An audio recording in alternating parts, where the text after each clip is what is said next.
Hi, my name is Tim Lapetino, and today I'm interviewing Brett Bonowicz, who is the director of the documentary Closer Than We Think about artist and futurist Arthur Radabaugh. Brett, thanks so much for taking the time to talk today. I'm excited. Arthur Radabaugh and his work are sort of near and dear to my heart, and it's really good to talk to you about this. And I wanted to sort of share some of the genesis of this documentary project. But let's back up a little bit and tell me, how did you discover Art Radabaugh's work? So I believe this is right, that the first time that I ever really saw it was on Matt Novak's Paleo Future blog, and I had been looking for artwork for the main character of my previous film, The Perfect 46, and really kind of fell in love with Radabaugh's Closer Than We Think work, and we ultimately didn't end up using any of that work for the main character's office. We are going to take one of the strips, blow it up really big, put it in the background or something, and that ultimately didn't really work out, or to the favor of the film. But I started collecting that work, just like finding strips on eBay or something. And from there you just kind of, I think at one point I had a few of them framed, and so like you're just kind of looking at them on the wall, and you're like, I'd like to know more. Like, who is that person? Like I'll be able to find, like a little video of him talking about the work. And I was never able to find, anything about him, talking about it, in that capacity. And that just kind of, made that itch, a little bit deeper. It's like more mosquito bites or something. And you just want to find out more about him and be like, well, how is this a mystery? Like, what, this isn't that long ago. And that just started like the odyssey of like, well, why don't I try to make a film about this? What's there? Is there anybody to talk to? How many strips can we find? How much art did he do? When was he active? And you just start peeling away those layers. And I think just as uh, someone with curiosity, it was a great story to dig into, because you get so much of American history at a certain point, but also it's just so bizarre how there's very little about the man, and I think that kept my intrigue through, years of research. Yeah, so it seems like because of the vacuum of knowledge, like it was much more interesting to you than just looking him up on Wikipedia and reading a few paragraphs and then moving on. Sort of the fact that there was this mystery here sort of put you down that rabbit hole. Yeah, and I think you ended up doing a similar thing, but like, eventually I, started a spreadsheet of like, and it became this wonderful investigation. Like I couldn't find any listing of anybody doing like, well, when exactly did it run? Like when exactly did it start and finish? So like you start, being like, okay, electric small cars was on this date, and you're like, okay, well, this has to be a Sunday, and like it ran for this many years, and some of the strips. We should say, I guess, that Arthur Radabaugh did a comic strip called Closer Than We Think that ran from Yes. 1958 to 1963. But you see like at the bottom, it'll say like next week, shopper hoppers, and you're like, okay, I don't have that. I've never seen that. Uh, Let me type that in, and I know that it's that, and you start filling in all these blanks. And it was just this, I don't know, like a wonderful hobby to like take my mind off of whatever else was going on in my life at the time. And I was able to really be enveloped in this world of Arthur Radabaugh. Yeah, absolutely. Well, and I think it's so interesting. I had a similar experience, and we can talk more about this, but just seeing his art for the first time, I saw it as part of this exhibit that Todd Kimmel did, and I was just amazed by it. And it looked like something I had seen before. It had a familiarity to it, but yet it was also totally different and totally unique, And so I came to it seeing his airbrush artwork and then going back and discovering, oh, he did a syndicated strip that ran several years in newspapers all over the country, and it seems like in the world. I mean, at least we know Canada for sure. Mhm. Um, but like that discovery is so interesting, and there's something fascinating about sort of adding to the pop culture body of knowledge, right? Where because no one else had done this research, no one had done this work, at least that we could find out there in sort of the internet, and so you started doing that. And talk to me about that. Like, what you're interested in sort of futurism as a whole, but what was it about sort of creating some, sort of documenting this history for the first time as well?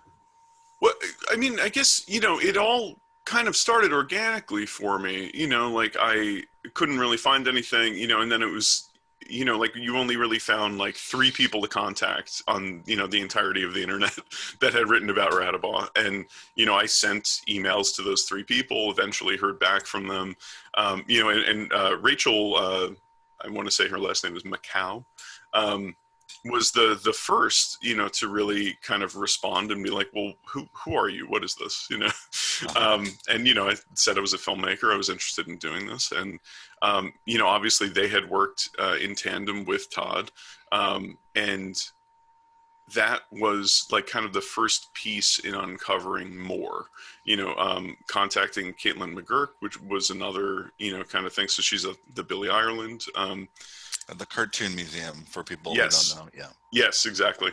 Um, and she was like, well, we have all this original artwork, and um, there were just all of these like little pathways that people had done in the past, so like um, Hampton Waite is another person, that Todd had kind of built on things that Hampton had done as part of research about car illustrators. So Hmm. then, Todd had found all of this work of Radabah's. What was that from? The mid '50s, I think that portfolio was from. So 40s, like 50s, yeah. 40s, 50s, so like still pretty closer than we think stuff, I'm trying to remember the first time I heard about Can You Imagine, which is the strip that Radabah, did before Closer Than We Think. And I don't have like a clear line where I remember finding that. I think my most interesting discovery and like it felt like the most original moment because whenever I found somebody, um, they had already like found little pieces and other things, and the most original discovery for me was finding Jet Swift and his science stamps, which is the strip that Radabah did after Closer Than We Think. And that was purely like I fully remember just like my son was sleeping next to me. I was like on my laptop just looking through old newspaper archives, going through every week of everything. And at that point I think we had figured out that was January 13th of 63 is the last Closer Than We Think. And, I was like, well, let's just keep going forward. I'm going to go through an entire year, maybe 2 years, and just keep going and looking through every comic strip and really kind of look like, is there a chance that there was one, like one random one and that's the true end? And eventually, like you start to notice like, well, this kind of looks sciency. This is interesting. Okay, okay. And then, you're like, wait, what is the name at the bottom there? And you're like, it says Radabah, and you're like, but and then you go back, and, Hmm. and then, you figure on January 20th, the week after Closer Than We Think ends, you get Jet Swift. And that was before we had interviewed Caitlin. And I remember emailing her, this is all just a part of that journey. And being like, do you have anything about Jet Swift and his science stamps? And she was like, no, we don't have anything about that. I don't know. And it was a few days before we interviewed her, she had pulled out, you may have seen it on your visit as well. Like there's like that like proof sheets book of like the last year of Closer Than We Think, and tucked in at the end of it is Jet Swift. So she Yeah. had emailed me like a day before her interview, being like, "You're never going to believe this, but we have it and it's here."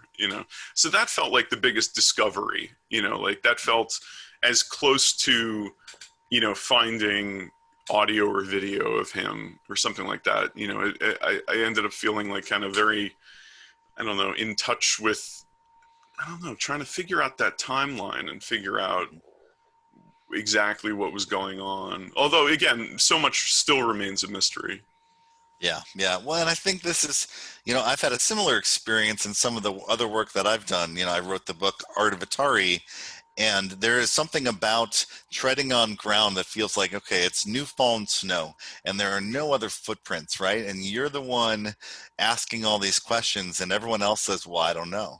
And you, by virtue of like this snowball now rolling down the hill, you've sort of become an expert because you have a lot of questions, but you know more than anyone else you're talking to. And you're the one who's sort of become in charge of putting all these pieces together and saying, oh, I have one interview nugget here. I've got something I found in a newspaper here. We've got this anecdote there. And suddenly you have more of the picture than anyone else, who's probably breathing. How do, Yeah, that's a lot on my shoulders, I guess. And yeah, and yet still, so many questions remain. And, assuming someone is watching this either before or after watching the film, like Arthur Radibal remains like this kind of enigmatic character. And I mean, years after finishing this now, I like that. Like I've grown to enjoy the fact that I don't quite know everything about him. That there are a lot of personal details that are pretty opaque, and I think that's interesting. Like I'm working on a film now, like where the artist's family is involved, and we know far more details about his mm, life, and like there's less of a mystery. I mean, I think I get to tell a more complete story, but certainly I think the human mind likes those mysterious elements. yeah, yeah, that's totally true. Well, before we get too deep down the rabbit hole, why don't we stop and watch the trailer of your film Closer Than We Think and let everyone get it, if they haven't seen it, get a chance to sort of get a taste, and then we can come back to this conversation. All right, sounds good. Cool.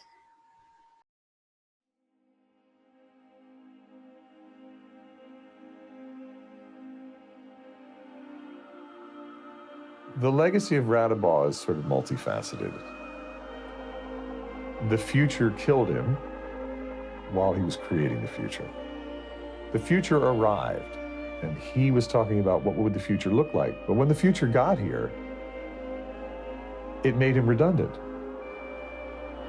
Comics have, throughout history, been considered a lower art form because people think they were just made for kids or made for the masses. Commercially, once the job's over, nobody cares. The honorific keeping of what's been done is not that common. It's very hard to predict the future. I've got to believe that there are things that are in the world now that only exist because Radibal dreamed them up, put them in a drawing, and then let the rest of us imagine with him what the world with that in it could be. iPhone and all kinds of Apple products are direct descendants of the Jetsons, which is a direct descendant of Closer Than We Think. These futures are all connected in such a way that they're all aspirational things. They're the way that we want to see the world, and they have to exist before we can make them that way.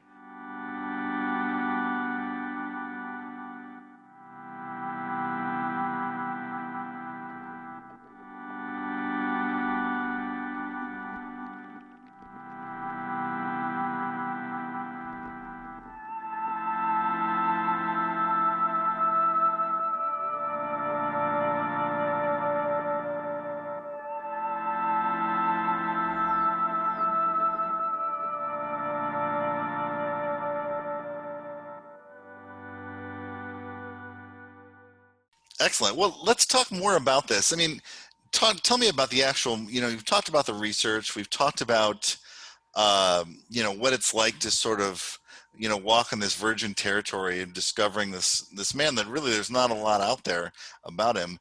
Let's talk about actually some of the nuts and bolts of getting a documentary like this made. Like, was a documentary your first, instinct? I mean, you're a filmmaker, so that makes sense. But tell me about how you got from there to actually making the film. Yeah, I mean, I think, my background was as a filmmaker before making this documentary, not as a documentary filmmaker. This is certainly my first real, like, documentary feature. I think I kind of toyed around with some stuff in film school of, just kind of filming events and then trying to edit them. and certainly I, enjoy documentaries and looking at different, I don't know, approaches and kinds, and like Robert Mhm. Flaherty's work or something. I think everybody sees in film school in some way or another. Mhm. Um, uh, the it.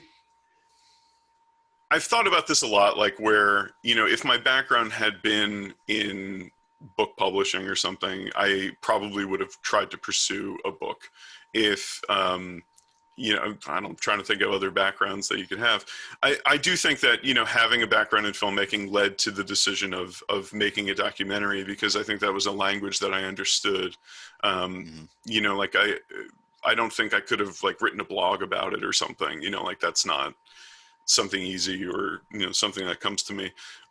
With the documentary, the idea really was to try to find out more about Radibon. I think at Mhm. first it was to make something like a short film. Like I still remember writing out, um, just like a very quick outline, like where I had this idea of reaching out to somebody like Sid Mead, who we eventually got to talk to, Mhm. and talking to Matt Novak, and basically like the people that I knew we could talk to, like talking to Rachel, Jared, and Todd, Matt, and Sid. That was probably going to be it. At that Mhm. point in time, I was like, that's all we could get. And make, this 15-minute film kind of talking about like the role of the futurist and the responsibility of a futurist, a little bit about Radiball's life, sprinkling Closer Than We Think, get out of there, and that Mhm. was kind of the idea. And, just this year, I ended up editing a 30-minute version of the film that is basically that. And that I have up on YouTube, and it is that it's very Closer Than We Think centric, and has Mhm. very little to do with futurism in general or the man himself. Mhm. um, and I think that version's fun to see. And I think it's the thing that I wanted to find when I first found his artwork. Just something kind of brief, give me a little history, know what I'm looking up at on the wall. um, but yeah, like filmmaking was the language that I knew, so I think that was the reason that I went in that way. Like the thing about documentary that was interesting, I guess, is that from what I've heard from friends, it's a lot like animation in that way, that you can do a little bit, look at it, kind of redress it, and then film a little bit more, and then see what kind of questions you have and Mhm. continue. And that's the way that we shot this, over the course of like a 2-year production period, Mhm. um, was to just kind of piece it together as we figured out interviews and figured out more research. Certainly, I think, I'm sure other documentaries are made in different ways and, Mhm. film over a much shorter period of time. But that was the way that we did this. It was very much this kind of discovery process, and made by a very small team. It's a very like handmade film, at the end of the day. And in some ways like functions as almost like an essay film, to me anyway. Mhm. In I don't know, structurally, it feels like an essay to me. Yeah. Interesting. Now you've gone on, and I want to get back to crowdfunding and tell a little bit about that, because I think that's of interest to a lot of creative people. But when you went on to do some other work, some other documentaries that are about futurism and about this greater thing, what is the appeal for you? I mean, we're looking at sort of the futuristic visions of the 50s and 60s, and we're really focused on Closer Than We Think, the newspaper strip, because it is very much that way. It's probably the deepest into futurism that Radabon and his work goes. But what's the appeal for you? What's the interest? Well, I mean, the films that I've made after Closer Than We Think are like a direct result of making that documentary. So we never found any video or audio of Arthur Radibon. Mm-hmm. So after interviewing Rick Gaitis in the film, who did a lot of work for NASA in the 1970s, um, seeing like these space settlements and whatnot that are still, used to illustrate the future today. So we're Mm-hmm. 50 years off from that, and they're still being used. Um, I wanted to be able to capture these oral histories. Like I wanted to be able to have these things so that 50 years from now we're not going, oh man, I wish we had gotten this artist on camera and had something of them. So that's really where like the artist depiction series kind of comes from, and that's an ongoing series. We're making a third series of that. So at the end of that, we'll have 9 films, so 9 different oral histories of these space artists and their visions of the future, their techniques, their lives. And I hope that that will be of value to future generations when you're looking back at how people looked at the future. So I guess that's the interesting thing. And I think Matt touches on that in the film, that futurism is always a reflection of the time in which it was created. So that to me is always the fascinating thing. I think futurism is the easiest way for me to look at history, or at least, recent history of like the last 120 years, I guess, or so, going back to like H.G. Wells or something. It's a great vehicle to see how people are thinking about, like what are their concerns for the days moving forward, So like always a great example to me is that like, if you've seen the film Videodrome, which is like one of my absolute favorite films, No, oh, you have to check it out. It's a David Cronenberg film from 1983, and it's about like fears of the internet. It's about like fears of AI. It's about, like all of those, digital things, but he's using the tools of VHS and beta because those are the tools that were available to him at the time. right. So like, that's how he's expressing himself and expressing that story. And I think that that's really interesting, so like that's from the 1980s, we're looking at Radabon, and, it's like he'll talk about what kind of could sound like the internet. Like I think I'm thinking of like One World Job Market or something. And it's always through like cables or like, something that might have a one-to-one with like cable TV or something like that. Or, like something that would turn into cable TV.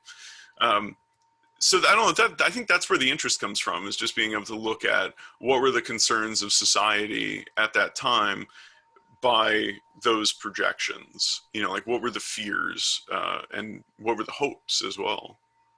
Yeah, and I think that's fascinating because I think people think of futurism and they think of, this soothsayer sort of prediction about, what's going to happen in the future. And you're exactly right. It is a reflection of the times, and you can't really look at those future predictions until they're ironically in the past, right?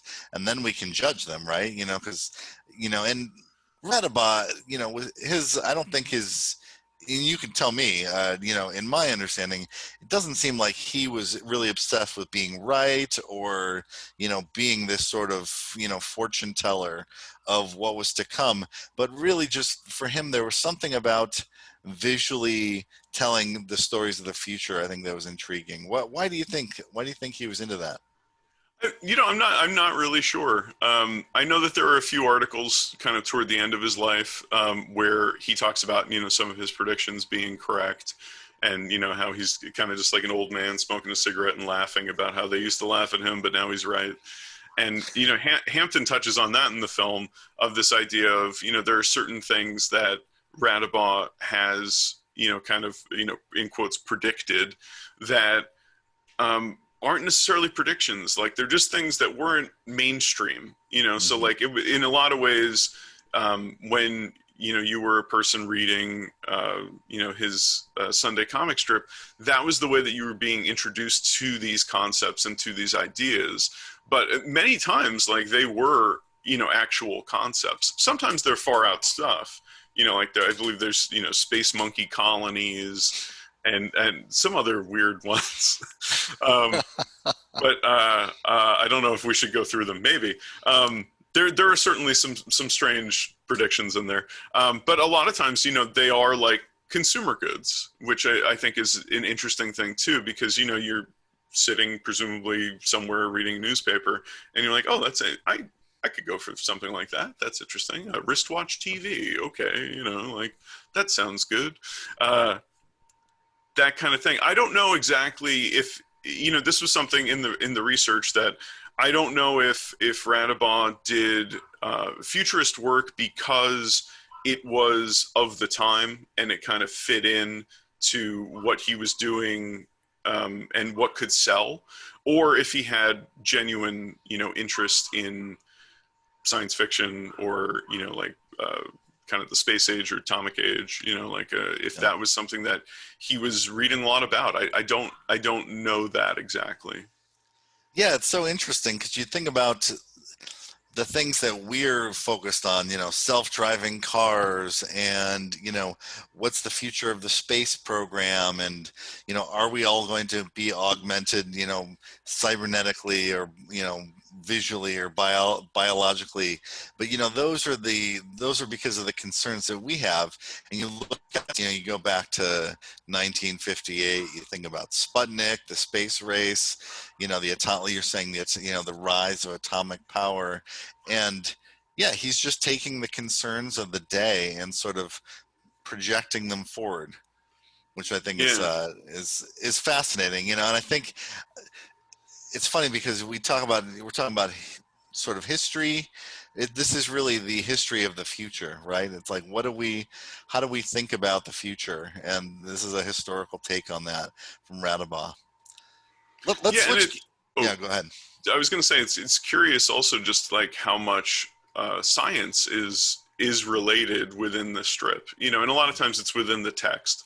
It'll talk about a concept that some scientist has come up with, and then Radabah will extrapolate something bigger and better from that, or we'll just find an interesting way that wouldn't necessarily be the approach of that scientist, maybe in making some sort of concept or model of that idea, but he will illustrate and show you a way that it might fit into your life. And I think that that's still a role that companies do today, but not necessarily somebody in a Sunday comic strip.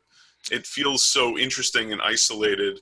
Like, I'm sure you've looked at full newspapers where Closer Than We Think appears, and it's like you have like Dick Tracy and Grandma, and then a single panel Closer Than We Think, and you're just like, here's the future, And it's so interesting that you're not following a story from piece to piece, but you're looking at a piece of art, and you can really look into it and explore that world and see little pieces of what he's putting in there.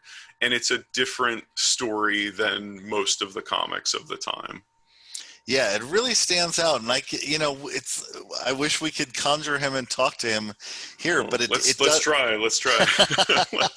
it does seem like Arthur Radabah was really good at bringing these scientific concepts, down to a level that you read these, you don't feel dumb, you also don't exactly feel talked down to either.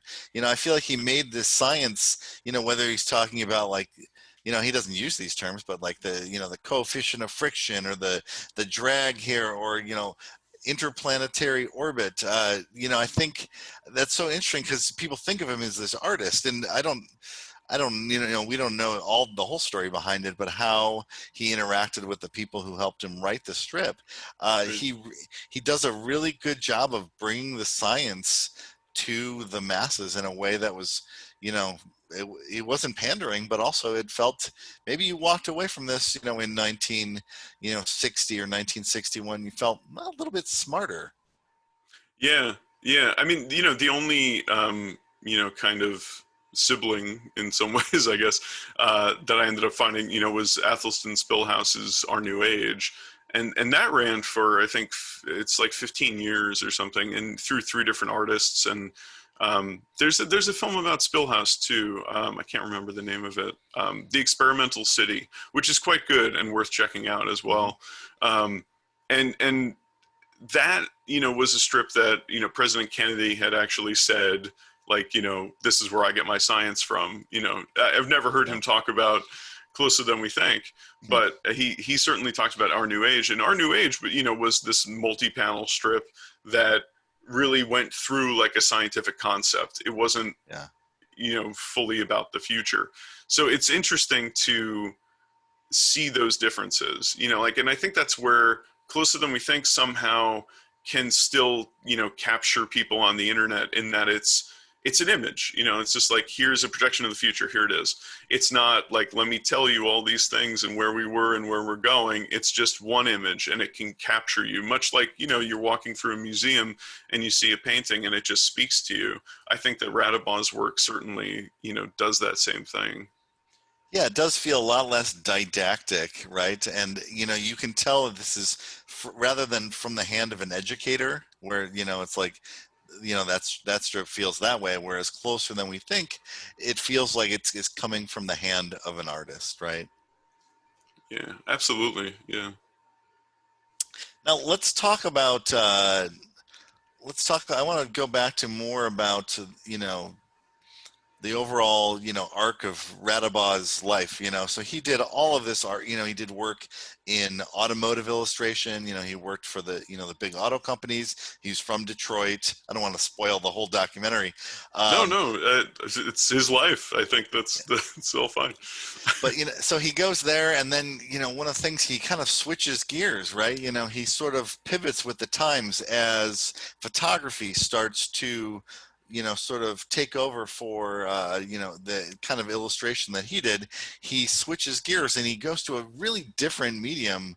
We actually, before Closer Than We Think, we don't see this kind of strip. I mean, really, he's a cartoonist here, but he doesn't have the same cartoon, the cartoonist bona fides. I mean, I remember talking with Caitlin McGurk at the Billy Ireland School of the Cartoon Museum.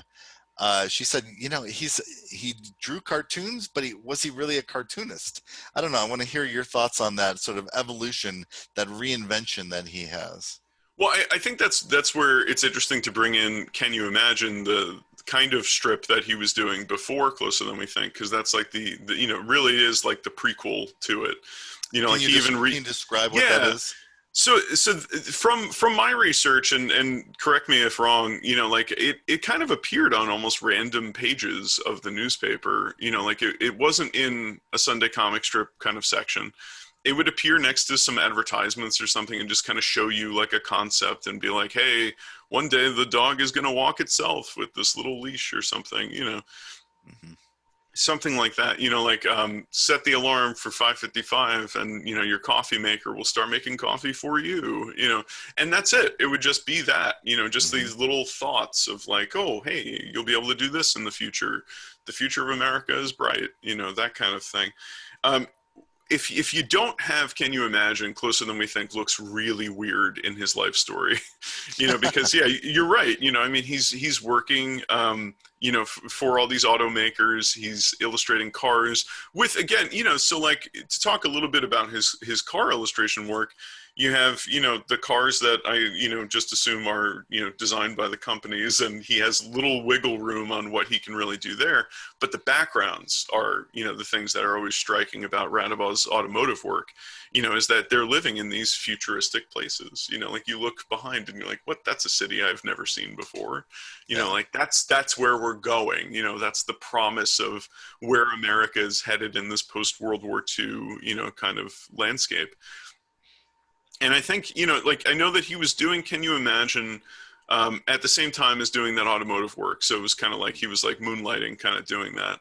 And then, yeah, and that was one of the most fascinating things that I never planned on learning about, was this transition, from illustration work to photography, and how that took away jobs. Those jobs changed, and talking to Jim Secreto in the film about that was very interesting. And he was so helpful, even in me not knowing anything about that, in understanding that and seeing how that shifted and what those artists had to do. And certainly I think that's what Radabau was doing, was just like, well, how can I still do something I love, drawing, and transition to something else that maybe isn't, what I don't know how much he wanted to be doing automotive illustration, but I guess it's what, was paying the bills at that time, which, again, makes me question that whole line of like, is he into science fiction, or is he doing it because that could pay the bills and that's something that came to him, which all indications seem to be that a lot of these concepts kind of came to him, that these were not necessarily visions that he had, but something that he could see clearly, like as an artist anyway, of just, what's the layout, what's the concept, and kind of get it from there. But I think that's you can see that transition more clearly by seeing Can You Imagine. So he's already moonlighting doing this. Now he's going to move to it full time, since automotive illustration is moving to photography for their advertising. Yeah, and it's interesting because that previous strip, Can You Imagine, was all airbrushed, right? So, I mean, and my understanding is that was like a visual feature, right? The idea that if you were a newspaper, subscribe to a syndicate, you could pull from this. If you had a space on, page E7, you could plop, this Radaba Can You Imagine, strip, this visual feature, because it didn't have a home necessarily. I mean, it seemed like some papers had a regular space for it, but it didn't exactly have a home. And then you see him transition to this much less, sort of time intensive version of his art, right? He goes from this, very, very time intensive airbrush process of these single panels to, much more complex illustration, but it has to be done on a deadline. And you want to talk about the illustration style there, because we see a change from the very first strips, and as you go on, you see a change in the art style. Yeah, and I think when you look at the original artwork also, you see that he was working with a bigger board, and he makes it smaller. I guess at some point maybe he realized that he's like, why am I doing this? Why am I making it this big for something that's going to be printed this big? But yeah, over time, you certainly see even just his use of, I guess the use of color by the newspapers and what he would, kind of guide toward ends up being very different too. In the beginning, I do think that the strip starts off, like as almost like this, sequel to Can You Imagine? And it is kind of big, sprawling airbrush paintings. And I do think that, more line work kind of comes in. You see more people than I think you had seen before. And they're not necessarily like, I can't remember, what is that term of the people that are in there? I can't remember what it is, but there is like a term that Caitlin had told me, and it's escaping me now, of that they're essentially just like kind of generic people that are in the illustrations. So I think you see like added complexity in Closer Than We Think as the strip goes on, but then there's also a simplicity to it, that you're moving away from the airbrush work, like really kind of just broad, magnificent strokes of the art, and moving into something that feels sustainable, I'm sure, for him. Yeah. I don't know. What's your take on that? I'm curious to hear that. Being able to look at it was pretty eye-opening. I came at Radabov from the airbrush illustrations, and so that's we had completely flipped discoveries of Radabov. And my initial was like, you look at 1960s newsprint printing, and you're like, ugh, some of it looks like it's kind of a muddy mess, right? Because you've got 4-color printing, but it's on something that's just a step above toilet paper, in terms of paper quality, right? So it feels really soft. But seeing the original artwork, I think, was really eye-opening for me, because then you see like some of the the very first strips, he was using an airbrush, and you could see him do that. And then I think you look at that versus how that was reproduced, and he started doing it probably for this, I'm guessing, for the sake of time, but also for just how it reproduced. And one of the things I thought was really cool is wearing the white gloves, in the museum, but being able to touch the paper. He was using a stippled paper, and he would do his shading, a real light shading, running a pencil over the stippled paper to get this texture. So it was a way for him to do texture that he would maybe have done otherwise, airbrushing, this really, stippled, not solid blacks, but really showing some, medium grays. And he did it with a pencil, and he did it with this, this stippled paper, which apparently was a trick of the trade, at least at that time. And I had a lot more, I respected the art before, but really seeing it, in hand, I think you really get to see the detail. Like, he really knew how to bring characters to the forefront. He really knew how to design, vehicles, and how to push some things into the back and bring others to the front. I think he deserves, to be up there with like some of these great cartoonists, even though I don't know that he would have considered himself a cartoonist. At least in my reading, he never called himself that. Yeah, no, I don't know how. I mean, besides, calling himself an Imagineer, that's kind of the name that he gave himself, that Disney also enjoys using. Um, I do feel like we would be remiss to leave out that the fact that he was doing at least some of these years' work in this, Closer Than We Think van, where like he had Closer Than We Think written on the side. It looked like this little mobile studio, that he had. And I can only imagine the fumes that he was probably breathing in that very enclosed space with paints of the time. But I do think it's an interesting idea to think of it as, this kind of lone person working on this. And there's something very romantic about that to me as well, just kind of dreaming up these concepts of where we can all go as a society and, as just humanity in general, and being alone, and I think many of us probably have experienced his art in that way of just kind of seeing it, on a computer monitor, on a phone or something, and being alone and just thinking about it and, like what it was and what it could be. And I don't know. I often will still think about like what it was like for him in that time and creating that art in that van and what that was like. Like, did he just not have space in his home? Did he want to get away from his wife? Was he just an extreme introvert? Like, I don't know those answers, and I still like that there is that mystery to it. Yeah, it's funny because my take, and again, this is all conjecture, right? We're not sure, but it's my take is that making art like this for decades and decades, which is what he did, is very much a solitary pursuit, right? I mean, it's you and your drawing board, right? I mean, you can be in the, and I imagine him sort of working for some of these ad agencies, in the bullpen where you've got desks lined up next to desks and you can chit chat and all that stuff. But, on the whole, it's sort of it's a solitary pursuit, right?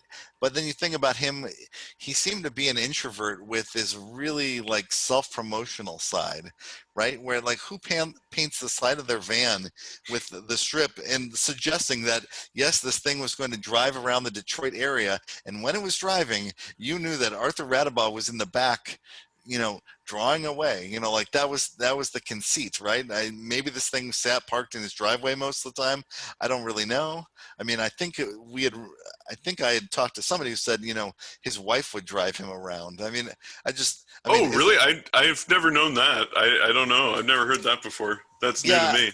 Yeah. And so I mean, is there anything more 50s and more Detroit than that? I mean, it sort of reminds me of the billboards today that you see driving around, and their whole goal is to, drive around so you'll see this billboard. I mean, is there anything that's like worse for the environment than a car that just constantly drives around? But I mean, that's very 50s. But I don't know. He felt like a little bit of a showman, even the way, I think some of the researchers just even finding the strip, it doesn't say Arthur Radabaugh. It says Radabaugh, as if everyone should know he was this sort of magical, mystical guy, that you knew him like you knew Cher, right? with one name only, and I think, I don't know, he always seemed like in interviews, it was this persona. It felt like, he wasn't talking about it as if it was marketing. It was just this mysterious tales that he was weaving. And I don't know, it seems like there was a lot of, he had a self-promotional sort of a marketing mind. Well, that's what, to me, I think, in how kind of big some of those print interviews, are, or kind of come off, to me still feels like there's something hiding, like I think that there's like a layer of someone else there, it's hard to speculate, further than that. But like, certainly it feels like he's always kind of putting on like a performance or something in any print interview that he did. And I remember like, looking up at the art and wondering who it was and stuff, and seeing that where you're like, oh, it says Closer Than We Think by Radabaugh. okay, and it's like, have to Google Radabaugh, and then eventually find like, oh, Arthur Radabaugh, okay, and then going from, you're like, oh, Arthur Charles Radabaugh, and you're like, okay, and then you just keep kind of peeling back layers. But yeah, like the way that it was created in the 50s and early 60s, it does feel like there is this assumption of like, who I am, here it is, and this is what I'm doing now, like it's very much, there's really a branding to it. Totally, totally. And I think that's really interesting in that, I've interviewed lots of artists, visual artists, and, some of them are some of the most, warm, eloquent people that you've ever met. And some of them you're like, oh, I see why you like to spend 10 hours a day closed in a room by yourself, right? There's just, there's something about that sort of introverted nature. And he really seemed like he, either he's putting on a great show, or he had a little bit, there was a little bit of an extroversion that he wanted more than just that solitary life, in terms of, being sort of the life of the party and being a little jovial and being slightly mysterious in the way that he presented himself to the world. I mean, but you're right, there's a branding aspect, which makes me want to talk about one of the fun things that I can't remember if you mentioned in the film or not, about how he would draw himself into the strip regularly. Can you talk about that? Yeah, absolutely. That was one of my favorite like discoveries. Like once I knew what he looked like, I remember thinking that guy's in like one of the strips. Like I definitely recognize that. And you can find, I think there's over 20, and actually I think in 61, he appears in a number of them in a row. Like he's just all over the place, and it feels like this like bid for immortality. Like to kind of put yourself into your work and put yourself into your work that takes place in the future, so like he would never make it there, and this was the only way that he ever did. And again, that's like a very romantic idea to me. That's extremely poetic, to think about this man who creates the future created a future for himself. Yeah. Having said that though, he also appears in like what is it, like automedic storage units or something where he's in the hospital and he's dying. There's another one actually where you can read a newspaper that says like Radabaugh given last rites, like that. There's a lot to that. But I think in the film, Caitlin says that he's like kind of like a narrator to his pieces. I don't know that I necessarily agree with that. I think it's more of, he's putting himself in the future to kind of protect himself, to kind of put himself in there in this like Hitchcock-esque cameo, and he had that great stamp. I know we both seen. I don't. That's not in the film, but of this like caricature of him, and he's kind of portly with the glasses, and I can't recall if he has like the ascot, but I remember talking, with people that knew him, saying like he would wear a monocle and he had the ascot, and it was very like, a kind of a big dresser in that way, it kind of reminds me of like Wes Anderson or something, very, very twee or something, like that. Oh, absolutely. Yeah. Well, and I think the thing I got out is just seeing him, and you can see this much better in the large original art of Closer Than We Think, rather than, once it's been scaled down to that big.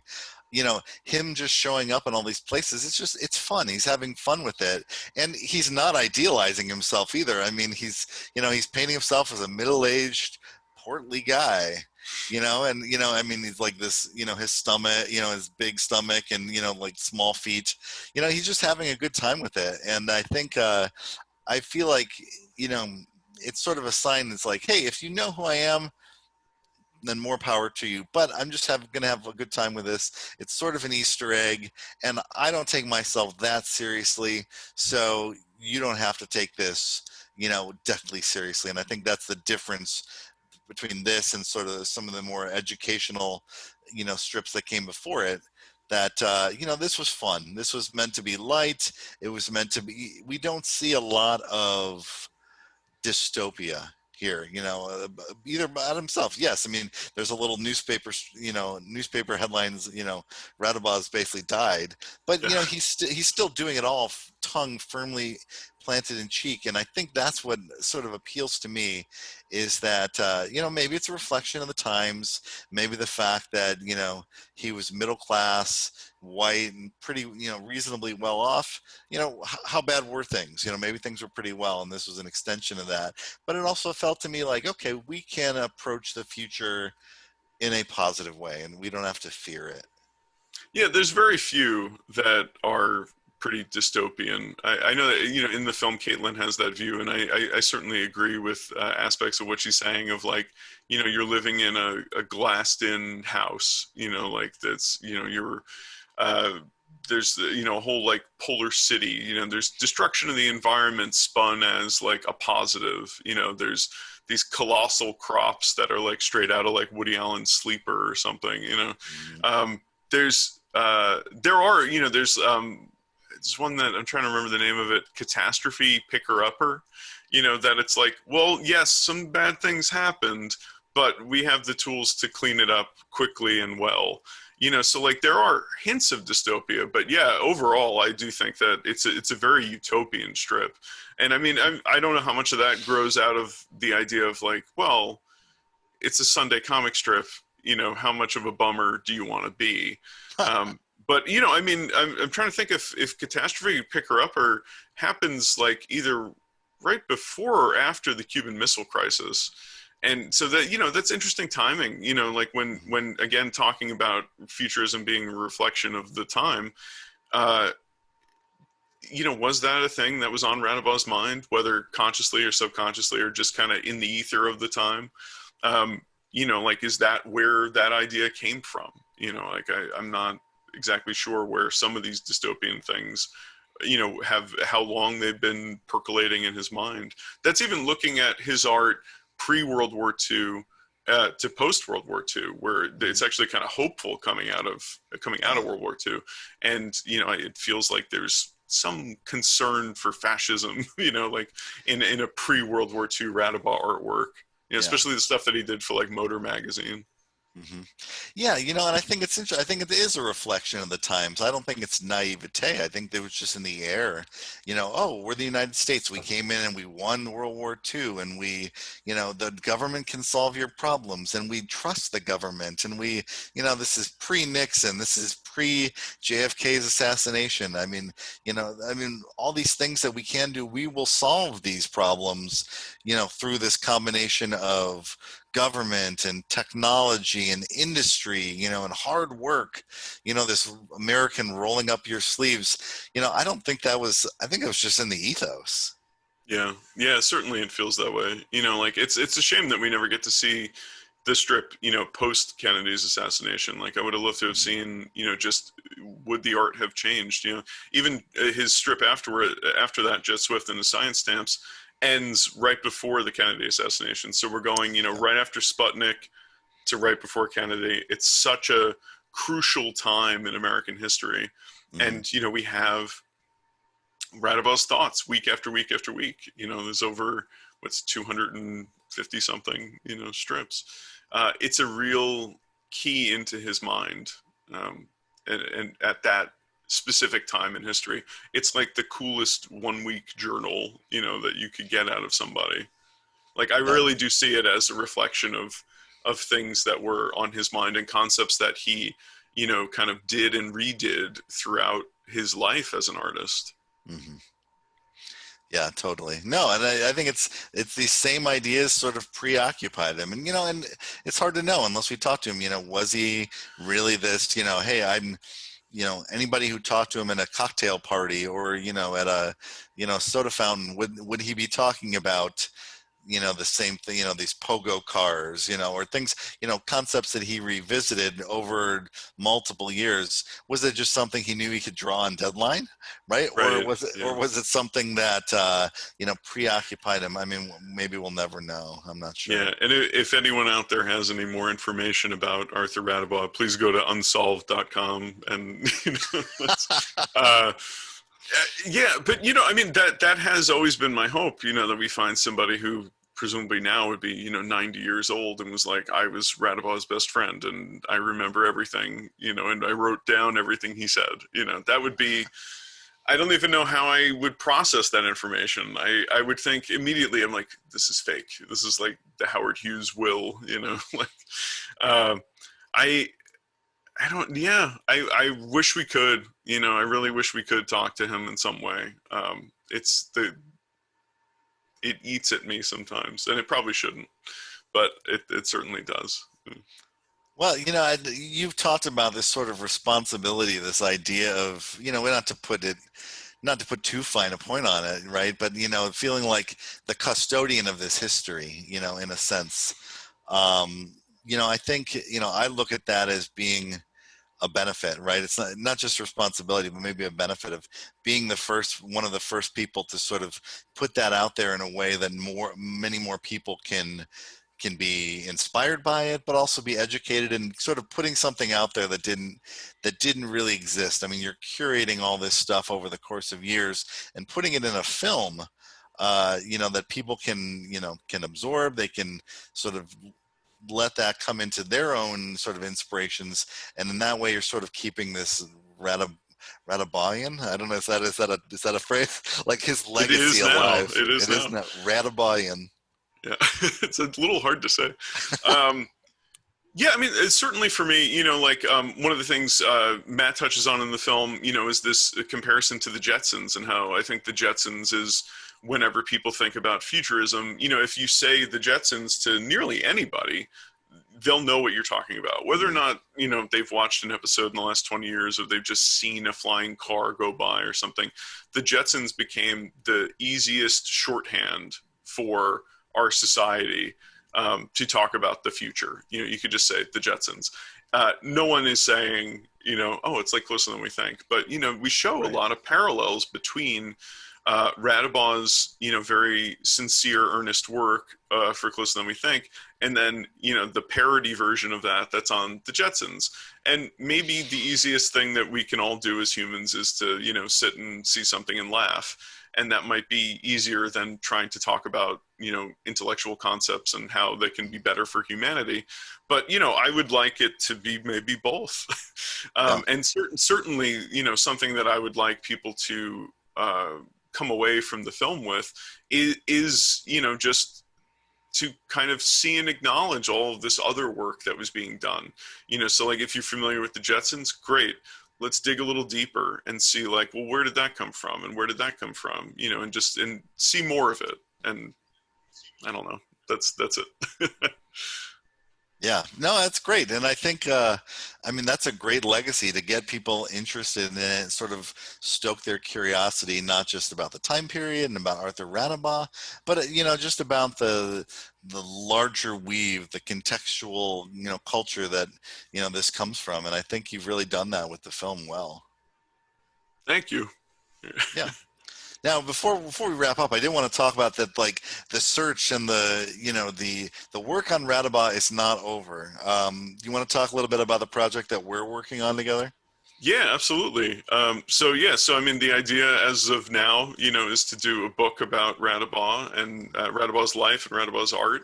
And I know both of us are still, collecting Radabaugh art. And yeah, it feels like the search never ends.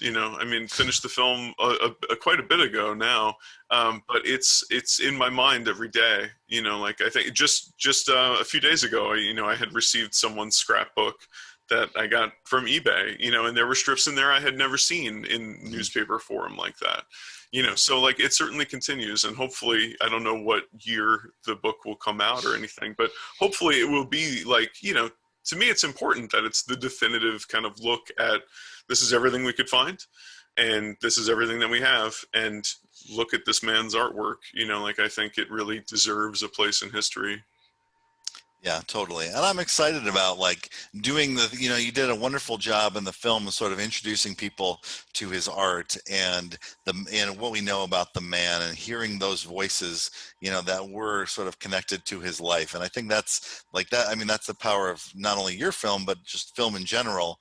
And then to take a different approach and be able to do something that spans a longer term in terms of print, and really have that down and have that be a resource and an asset, and have and be a starting point for people. And I don't, will we be able to create the definitive only ever work of Arthur Radebot? Maybe not, but I would love to take the first stab and really like put it out there into the world, and share in a different fashion than your film about who was this guy, what was the arc of his career, and how has it influenced us today. So that's pretty exciting, and we will get to it. It's I think there's you got to juggle the projects, we've got to find the things we want to find, and but I'm excited, and I know that eventually it will see the light of day.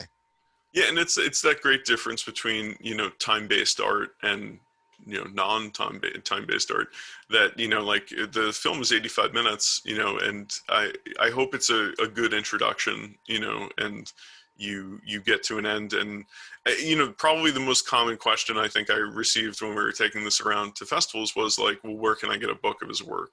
Like by far it was, the thing of like, well, I saw something interesting, in watching the film, but I wanted to look at it for longer, and I mean, certainly, if you're watching it on Labocine here, you can pause it, so like it's not the same as the festival setting, but really, I mean, you want it in a nice sized book where you can really examine it and really take a look at it and really admire the artwork, for what it is.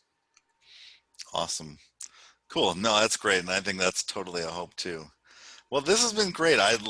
Bro, I always enjoy talking with you. It's Thank great you for doing this. Yeah, you bet. And it's fun to, talk about this artist and sort of pluck him out of history and, shine a spotlight, which I think your film does incredibly well. Oh, thank you. Thank you. Cool. All right. Well, is there any other place that people can go for more information after they've got a chance to watch the film and your other projects? Yeah, definitely. A bunch of other things going on. Easiest thing is to check out, I guess, my website, which is clindar.net. So that's CLINDAR.net. And yeah, there's more information about Closer Than We Think, where it's available, but also, watch it here on Labocine. And and everything else that we're doing with artist depiction and other new projects. So, yeah. What about you, Tim? What are you doing now? Awesome. I'm continuing to work on, pop culture and design and sort of where those things meet. I'm working on a book about the history of Pac-Man, and I have some other things that are sort of pop cultural and, where pop culture and sort of art and design meet. That'll be coming down the pike too. So timlapetino.com, or I'm on all the social media, the normal social media outlets with that stuff. Cool. Very excited. Awesome. Well, thanks again, Brad. This is a great conversation. Yeah, absolutely. Thank you. You bet.